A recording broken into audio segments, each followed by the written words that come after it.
जस्सी जैसी कोई नहीं।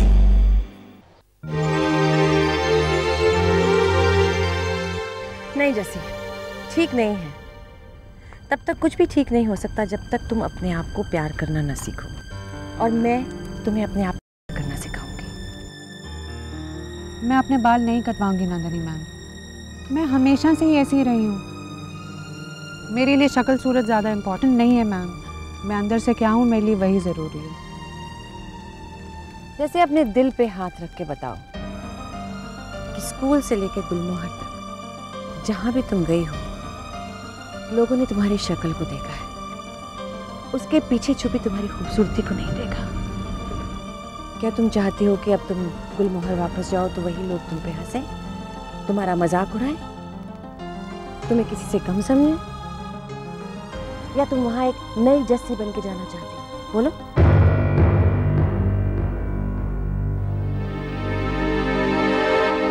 मुझे सोचने के लिए थोड़ा टाइम चाहिए नंदिनी मैम। नहीं, तुम्हें सोचने की कोई ज़रूरत नहीं है, मैंने सोच लिया है।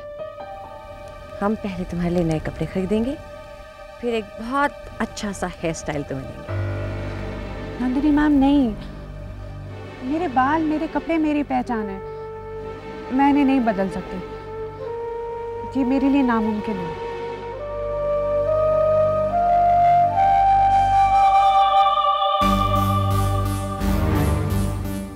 अरे कोई हमें बताता ही नहीं है कि आखिर बात क्या है। मेरी जस्सी को कोई खतरा तो नहीं है? ओए नंदू, तुझे बताना ही पड़ेगा कि आखिर गुलमोहर में हो क्या रहा है, और ये वकीलों का क्या चक्कर है। सच, मेरा दिल तो बहुत घबरा रहा है। अरे जहाँ वकील पहुँच जाते हैं वहाँ पुलिस को पहुँचने में देर नहीं लगती है। और क्या आंटी जी, कोई पुलिस का चक्कर नहीं होगा, आप लोग बेकार में टेंशन ले रहे हो, कुछ नहीं होने वाला। मुझे देखो, मैं कोई टेंशन ले रहा हूँ?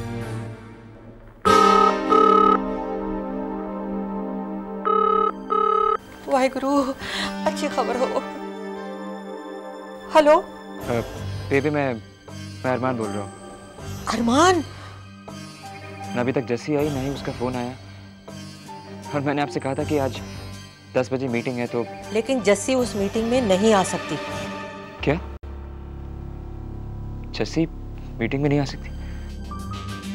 बेबी, मैंने आपको घर पर आके बताया था ना कि जस्सी का इस मीटिंग में होना कितना जरूरी है। लेकिन वो नहीं आ सकती क्योंकि वो मुंबई में नहीं है, और उसका इतनी जल्दी वापस लौटना मुमकिन नहीं है। हाँ, लेकिन उसकी तरफ से नंदन वर्मा उस मीटिंग में आएगा। नंदन वर्मा? देखिए बेबी, नंदन वर्मा जस्सी की तरफ से नहीं आ सकता। आप एक काम करिए, आप मुझे जस्सी का नंबर दीजिए, मैं खुद उससे बात करता हूँ। ये नहीं हो सकता, पर अगर नंदन वर्मा के आने से कोई प्रॉब्लम है तो मैं उसको भी कह दूंगी कि वो ना आए। नहीं बेबी, आप नंदन वर्मा को आने दीजिए, लेकिन एक एहसान करिएगा मुझ पे। जस्सी से कहिएगा कि मुझसे छुपने की कोशिश ना करे, क्योंकि इस वक्त यहाँ पर जस्सी की बहुत जरूरत है, बहुत जरूरत है।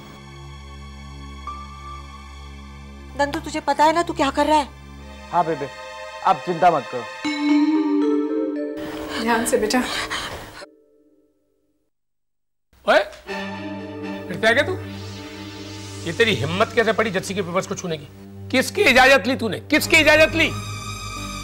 ओहो, अरे नंदू तो जस्सी के काम के लिए तो जा रहा है, वो गुलमोहर जाके कुछ कागजात देने हैं, कोई मीटिंग है वहाँ।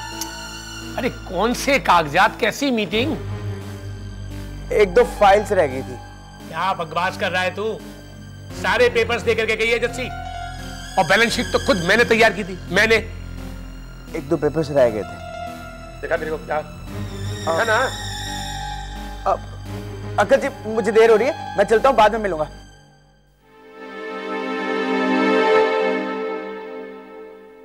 बेबे, ये क्या बात है? कौन सी बात?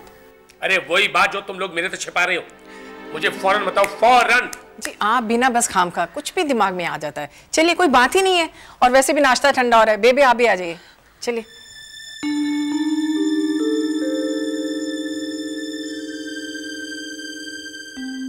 ये अरमान का हाव भाव कुछ ठीक नहीं लग रहा, और फिर जस्सी भी उससे इतनी नाराज क्यों है?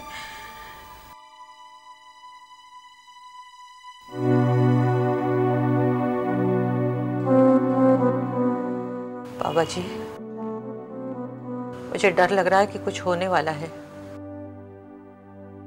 मेरी जस्सी की रक्षा करना।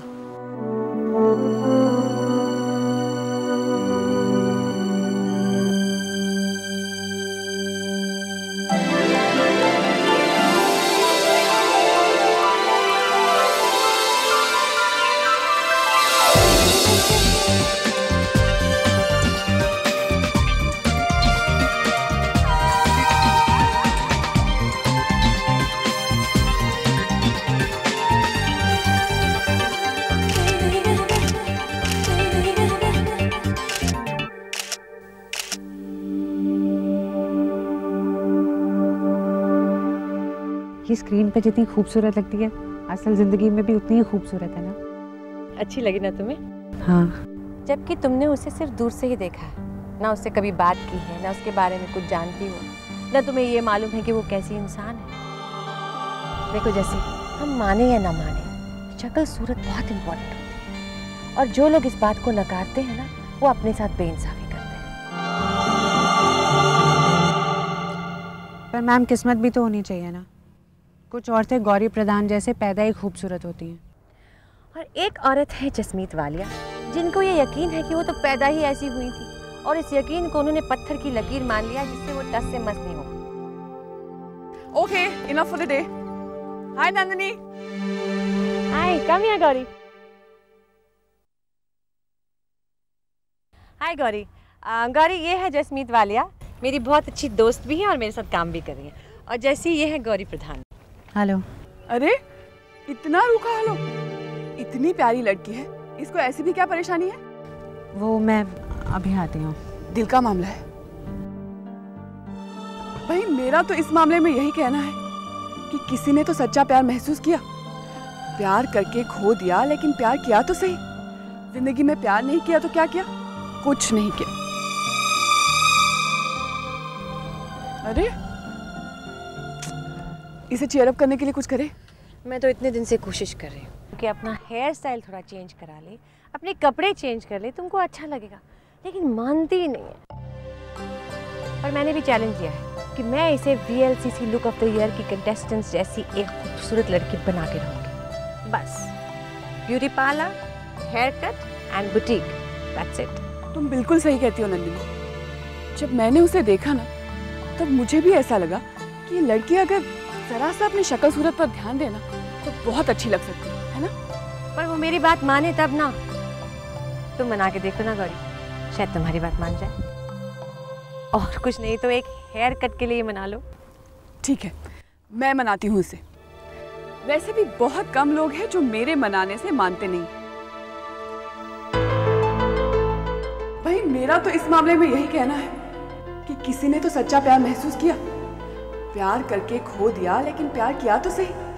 जिंदगी में प्यार नहीं किया तो क्या किया? कुछ नहीं किया।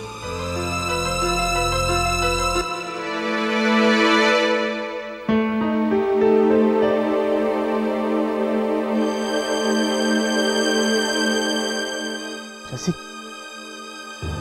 जैसे देखो ना, इतनी बार बिछड़ने के बाद हमें जिंदगी ने एक बार फिर से मिला दिया। इसकी कोई ना कोई वजह तो जरूर होगी ना। जैसी कम से कम मुझे अपनी सफाई देने का एक मौका तो दो। हमने जो खोया ना पूरा, वो हमें फिर कभी वापस नहीं मिल सकता। और वैसे भी मैं यहाँ अपने बीते हुए कल को भुलाने आई हूँ, और तुम मेरे बीते हुए कल का एक हिस्सा हो। भुलाने की कोशिश तो मैंने भी बहुत की है जैसी, फिर एहसास हुआ कि दूरी से याद कम नहीं होती, बल्कि और भी बढ़ जाती है।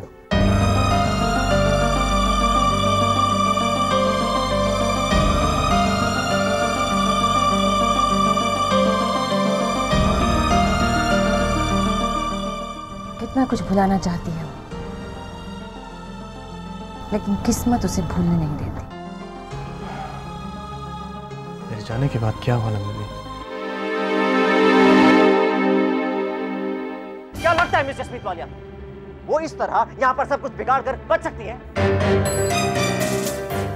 जस्सी ने कोई काम नहीं बिगाड़ा और ना ही वो किसी से बचने की कोशिश कर रही है, समझे आप? और ये बात मिस्टर अरमान सूरी को पहले से पता है कि वो आज मीटिंग में नहीं आ पाएंगी।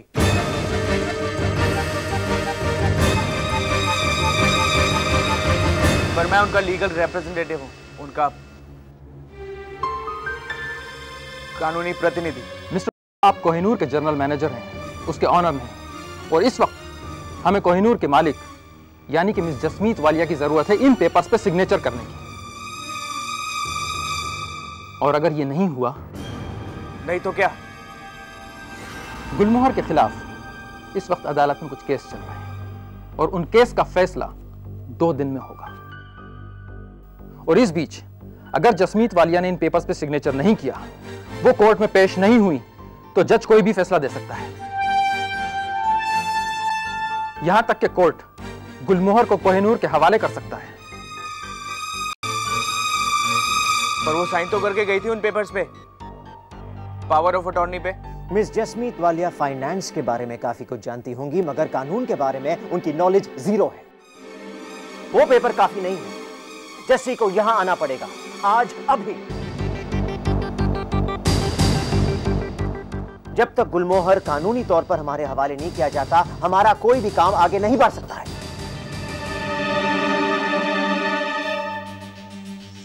या कहीं ऐसा तो नहीं कि जसमीत वालिया कभी हमें गुलमोहर लौटाना ही नहीं चाहती? आप कहना क्या चाहती हैं? यही कि जस्सी कहाँ छुपी हुई है, हमें बता दो। जस्सी किसी से छुपी हुई नहीं है और ना ही उसे जरूरत है। हाँ, लेकिन वो कहाँ गई है मैं आपको बता नहीं सकता। और ये बात भी मिस्टर अरमान सूरी को पहले से पता है। ये आए थे जस्सी के घर, जस्सी को ढूंढते ढूंढते। देखो मिस्टर नंदन वर्मा, ये हमारी आखिरी वार्निंग है। जस्सी जहां भी हो, अगर वो अगले 24 घंटे में यहां पर नहीं हाजिर होती है, तो हमें कुछ सख्त कदम उठाने पड़ेंगे। तुम मुझे धमकी दे रहे हो? तो मेरी भी बात सुन लो। अगर तुमने जस्सी को नुकसान पहुंचाने की कोशिश की, तो तुम्हें मुझसे होकर गुजरना होगा। जस्सी अकेली नहीं है।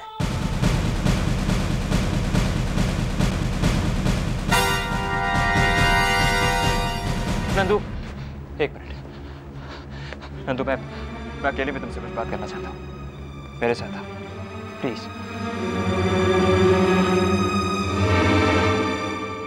आप चश्मा भी पहनती हैं? हाँ, बिल्कुल तुम्हारी तरह, सिर्फ कैमरा के सामने निकाल देती हूँ। आपसे एक सवाल पूछूं तो बुरा तो नहीं मानोगी ना? पूछो। आप जैसी लड़कियां तो बचपन से ही आईने से बन जाती होंगी ना? नहीं जस्सी, मैंने बचपन में कभी नहीं सोचा था कि मैं एक दिन VLCC look of the year का क्राउन जीतूंगी या एक ब्यूटी क्वीन बनूंगी। क्यों? आप तो बचपन से ही ऐसी सुंदर रही होंगी। बचपन में मैं एकदम अलग थी, बहुत शर्मीली। खूबसूरत होना तो बहुत दूर की बात है, मैं बहुत मामूली दिखती थी। मामूली हो ही नहीं सकता। मुझे पक्का पता है सारे आपको जानते होंगे कि आप बचपन से भी इतनी सुंदर हैं। सच बात बताओ, मेरी ना बचपन में एक लंबी सी चोटी थी। मैं इतने बड़े बड़े चश्मे पहनती थी, मेरे आजू बाजू के बच्चे ना मुझे मिस चिप चिप चश्मिश कहते थे। तो फिर आपने अपने आप को इस तरह कैसे बना लिया?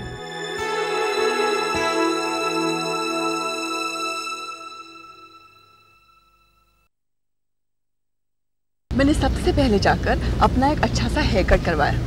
मुझे देखकर लोग इतने चौंक गए कि किसी को विश्वास ही नहीं हुआ कि वो मैं ही हूँ। फिर क्या, मेरा कॉन्फिडेंस इसी तरह बढ़ता गया।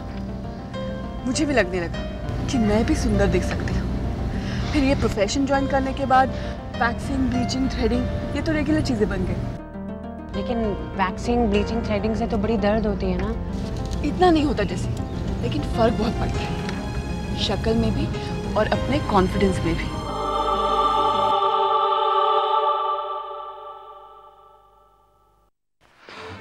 नंदू, मेरी बात समझने की कोशिश करो प्लीज। देखो मैं मानता हूं कि मैंने जस्सी को चोट पहुंचाई है और मैं ये भी समझता हूं कि वो मुझसे बदला लेना चाहती है, लेकिन बात अब हम दोनों से ज्यादा बड़ी हो चुकी है। तुमने देखा कि गुलमोहर के बोर्ड ऑफ डायरेक्टर्स किस तरीके। गुलमोहर के बोर्ड ऑफ डायरेक्टर्स? जब गुलमोहर के बोर्ड ऑफ डायरेक्टर्स ने जस्सी की कोई बात नहीं सुनी तो जस्सी उनकी किसी बात पे ध्यान क्यों दे? God damn it Nandu,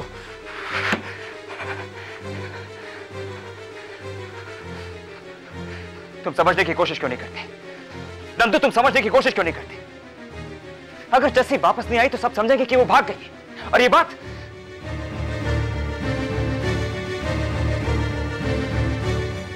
Nandu, ये बात जस्सी के खिलाफ जा सकती है।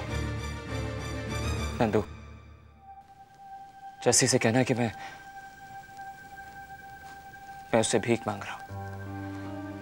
उससे कहना कि वो बेवजह अपने आप को खतरे में न डाले और वो गुलमोहर वापस आ जाए, प्लीज। तुम उससे भीख मांग रहे हो? ये वही अरमान सूरी है ना जिसने उसका विश्वास तोड़ा था, उसे धोखा दिया था, उस दिन शराब के नशे में उससे बदतमीजी की थी, जिसने मुझे जान से मारने की कोशिश की थी। आज वही अरमान सूरी हमसे भीख मांग रहा है। हाँ नंदू, मैं तुमसे भी भीख मांग रहा हूं। नंदू, मैं तुमसे भी हाथ जोड़ के कहता हूं कि जस्सी से कहो कि वापस आ जाए, प्लीज। हाँ, तुम्हारे लिए सब तो खेल है ना, पर मुझे तुम्हारी बात पे इतना सा भी भरोसा नहीं है, और ना ही जस्सी को, और ना वो कभी तुम्हारी किसी बात पे भरोसा करेगी। इसीलिए उसे अकेला छोड़ दो। नंदू, नंदू प्लीज, जस्सी से कहो कि मुझे सिर्फ एक फोन कॉल कर ले, वरना मैं मर जाऊंगा। नंदू,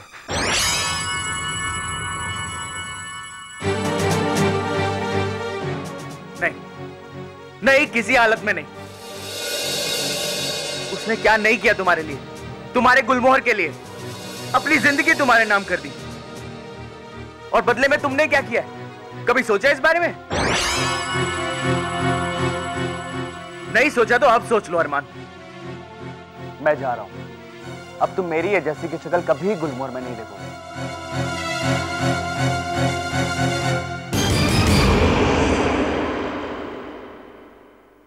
जस्सी को समझाऊंगा और फिर कभी अपने से दूर नहीं होने दूंगा मैं। लेकिन तुम्हारी बात मानने से पहले जस्सी को मेरी एक बात माननी होगी।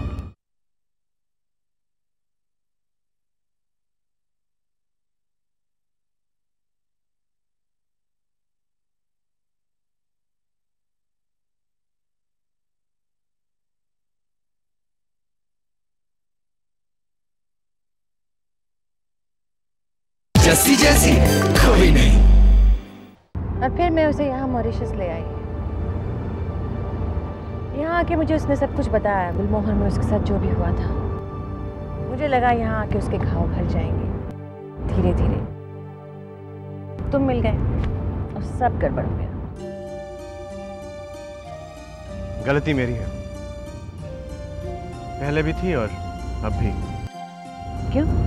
अगर मैं जस्सी से शादी कर लेता, ये जानते हुए भी कि वो अरमान से प्यार करती है, तो अरमान को उसका दिल तोड़ने का मौका नहीं मिलता, और जस्सी को ये दिन नहीं देखना पड़ता। लेकिन नंदिनी, ये गलती मैं दोबारा नहीं करूंगा। जो भी हो, मैं जस्सी को समझाऊंगा, उसे मनाऊंगा, और फिर कभी अपने से दूर नहीं होने दूंगा मैं। लेकिन तुम्हारी बात मानने से पहले जस्सी को मेरी एक बात माननी होगी। पर कुछ लोगों की नज़रों में तो मैं अब भी सुंदर हूँ। मेरे पापा जी मुझे मजाक मजाक में क्वीन विक्टोरिया बुलाते हैं। कुछ लोगों के लिए नहीं, उन लोगों के लिए तुम सचमुच सुंदर हो जो लोग तुम्हें जानते हैं। बस अब दुनिया को दिखाना है कि तुम जितनी सुंदर अंदर से हो, उतनी ही सुंदर बाहर से भी हो सकती हो। मुझे इस दुनिया को कुछ भी दिखाने की ज़रूरत नहीं है। इस दुनिया ने मुझे दुख के अलावा और कुछ दिया भी नहीं है। मैं अभी आती हूँ।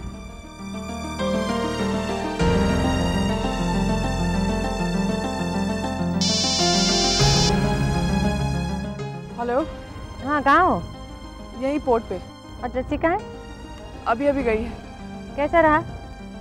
उसके अंदर बहुत दर्द है नंदिनी, और जब तक ये दर्द उसके दिल और दिमाग पर हावी है, तब तक कुछ नहीं हो सकता।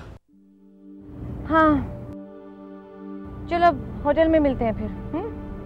Okay, bye, thanks. या बाय। नंदिनी मैम, ये करण ओबरॉय का फ्लाइट शेड्यूल है, वो आज शाम की फ्लाइट से ही आ रहा है। ओके, अब इनका सारा काम तुम्हें ही संभालना होगा। ठीक है। ठीक है, एक मिनट। इससे पहले एक और भी कुछ काम करना पड़ेगा, वो है शॉपिंग और हेयर कट। मैम प्लीज, मैं देखो जैसी तुम्हारे पास भी पंख है, मैं तो सिर्फ उन्हें फैलाना सिखा रही ताकि तुम उड़ सको और इस खूबसूरत आसमान में अपनी उड़ान खुद भर सको। नंदिनी मैम, मेरे लिए आसान नहीं होगा। पूरी जिंदगी मेरी इस परछाई से ही जुड़ी है मैम। मेरी सारी बीती बातें, सब कुछ भुलाना मेरे लिए आसान नहीं है। मैं ये नहीं कर सकती नंदिनी मैम।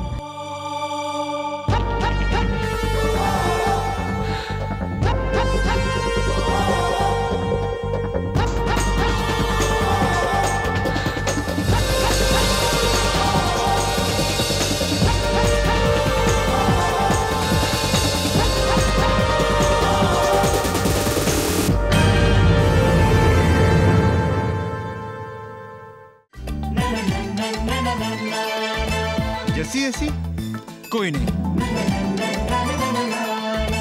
जैसी जैसी कोई नहीं।